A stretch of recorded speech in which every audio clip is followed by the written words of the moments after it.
Well, greetings. This is Dr. Dean Blevins, Pastor Dean Blevins at Kansas City First Church. And I know right now a number of people are probably somewhat sheltered or sequestered because of the coronavirus. So I thought I would just offer a series of sort of discipleship moments or devotional thoughts anchored around this period of time, this season of Lent. Normally, during this time, what you would get is a lot of Bible passages, a lot of stories that start with Jesus up in Galilee. And then as he makes his way down to Jerusalem, we would be exposed to just a lot of the sort of passages as Jesus sort of fixes his face toward Jerusalem and really says, if anyone wants to be my disciple, they must first deny themselves, take up their cross, and follow me. And so, thinking about that, one thing I thought we might reflect upon is the lives of what we would call the 12 disciples, but actually, we're going to look at a few more disciples than that. But it's starting with the 12 disciples who definitely did follow Jesus and their lives and stories. And what I'd like to do is actually take the disciples in pairs. And so, looking at two different disciples each session for this very, somewhat brief overview, and sort of talk about their lives, their personalities, and how through their lives we might reflect upon our own life as a disciple of Jesus Christ. Now, it seems pretty logical that the place to begin this story is with, Peter and Andrew. There are some things we do know about Peter and Andrew. First of all, they are sons of John, and they were born in Bethsaida. And then they later moved to Capernaum and apparently did sort of work together as fishermen along with James and John. Some other things that we do know is that they were both probably early followers of John the Baptist. And so these were brothers who were pretty close to each other. Tradition normally has Peter as the older of the two brothers. Whether we can just absolutely verify that or not is pretty hard to do. But since Peter appears to be the older brother and probably the most known of the two brothers, I thought we'd talk about Peter first and Peter the disciple and what I like to call Peter as Mr. Impulsive. I'm not going to quote scripture passages to you, but can provide those if you need. But I think it's kind of interesting to follow the storyline of Peter.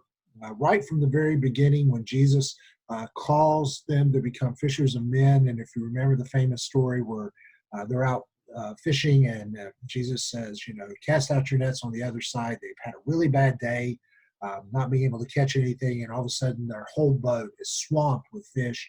And Peter sort of jumps out of the boat and into the water, gets himself all wet and heads right to the shore to be with Jesus. Peter being sort of all wet is a kind of common theme through several of the stories. Another time when Peter sort of impulsively jumps out of the boat is when Jesus is walking on the Sea of Galilee during a storm, and Peter is trying to follow him, is doing okay till he looks down, kind of sees his feet in the water and starts to sink, and it takes Jesus's hands to reach out and pull again another all wet, impulsive Peter back to safety into the boat. And the other story I always love about Peter is one other time when he wanted to get all wet. It's the story in the upper room when Jesus is beginning to wash the disciples' feet as a part of that lengthy passage in the book of John. And Peter says, Lord, are you going to wash my feet? I ought to wash your feet. And Jesus says, no, it's right and proper for me to wash your feet. And Peter says, well, if you're going to do that, let's just give me a bath. I want to get all wet from you, to clean me completely. To which Jesus says, okay, Peter, enough of this. Feet's fine. There's 11 more of you I've got to deal with as well. And I hope you hear in those stories the kind of impulsiveness of Peter, the kind of desire to want to go all out, be all in for Jesus, yet in the midst of that sort of discovering, his own immaturity, it seems like sometimes, but actually his own humanity in the way in which Jesus, Peter's desire to follow Jesus just puts him in some awkward spaces and awkward places sometimes.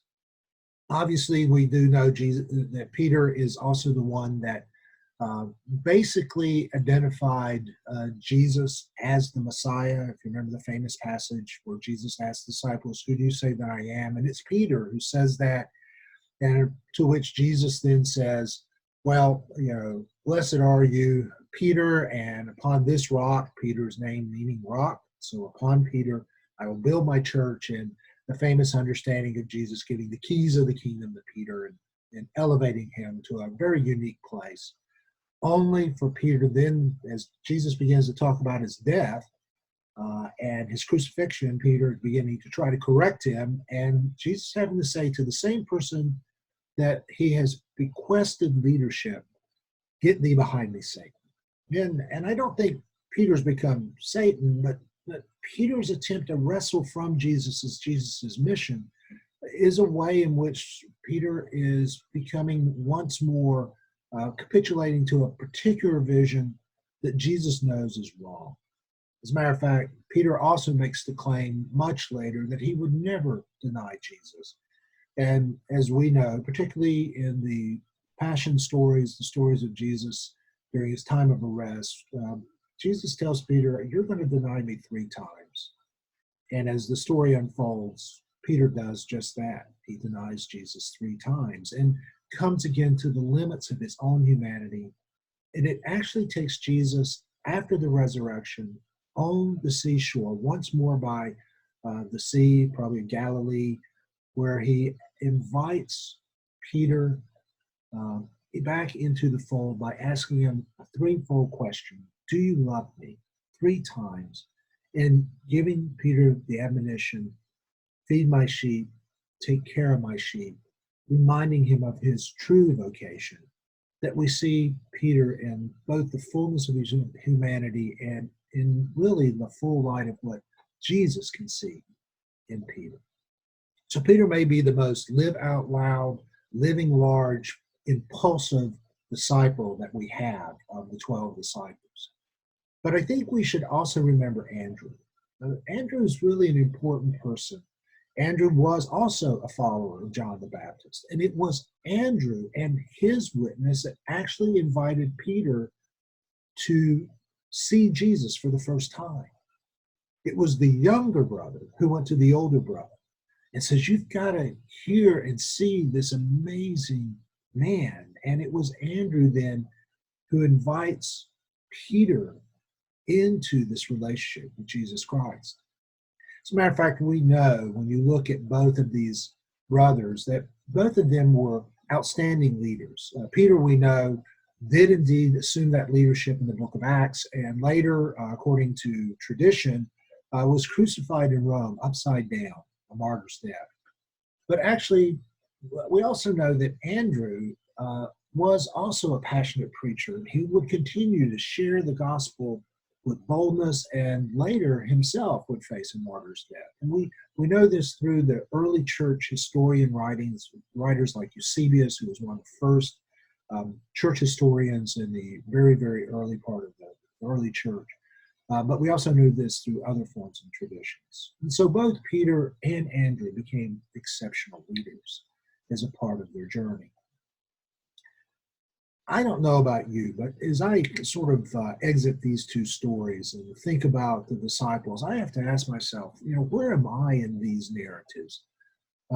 Are there times for me, much like Peter, am I Mr. Impulsive?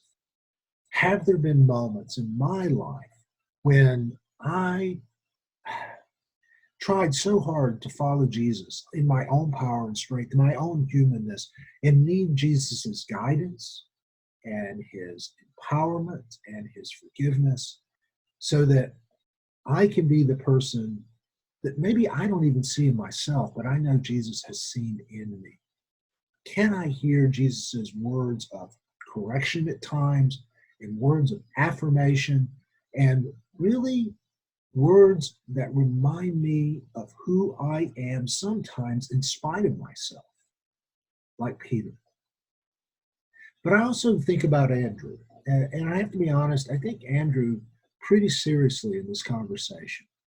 Am I the live out loud bigger brother who has to have all the attention, or am I more that stable, albeit maybe even younger brother, who is willing to reach out and introduce Jesus to other people and to bring them into the sphere of Jesus and to, well, just be that kind of witness, if you will, that Andrew was in and through my life. Two disciples, two different types of personalities, two different stories of two brothers uniquely wed together, but an important part of this journey. I hope as you think about this particular devotional that you'll take time to spend time reading scripture about each of these brothers and just begin to ask yourself, where am I in their stories? And how is it that God is speaking to me even during this time when I am at home and I have plenty of opportunity to reflect upon truly what Jesus has in my own life? Well, hopefully we'll see you for another presentation, and blessings to you.